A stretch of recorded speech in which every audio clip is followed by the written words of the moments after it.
वातावरणात मोठा बदल, पुन्हा कोकणातून उष्णतेची लाट सक्रिय। पालघर, ठाणे, मुंबई, रायगड, रत्नागिरी आणि सिंधुदुर्ग भागाला उष्णतेच्या लाटेचा इशारा।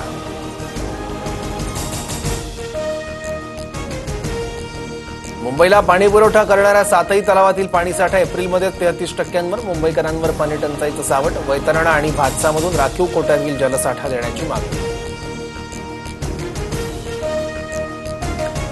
अंबरनाथमध्ये अज्ञातांनी भाजपच्या माजी नगरसेवकाचं ऑफिस फोडलं। ऑफिसमधील कर्मचाऱ्यावर तलवारीनं हल्ला। घटना सीसीटीव्हीत कैद। शिवाजीनगर पोलीस ठाण्यात गुन्हा दाखल। इंदापुरात किरकोळ कारणावरून 2 गटात हाणामारी। गाडीच्या नुकसान भरपाईवरून वाद। एका युवकाला किरकोळ दुखापत। गावच्या यात्रेनिमित्त मुंबईचे डबेवाले 9 एप्रिलपासून 6 दिवसांच्या सुट्टीवर। 15 एप्रिलपासून पुन्हा डबेवाले मुंबईकरांच्या सेवेत हजर होणार। महाराष्ट्राला अवकाळी आणि गारपिटीनं झोडपलं। रायगड जिल्ह्याला सर्वाधिक फटका। जळगाव, बुलढाणा, परभणीसह धुळ्यात नुकसानामुळे शेतकरी हवालदिल। आंबा, ज्वारी, गहू, फळबागा आणि भाजीपाला उद्ध्वस्त।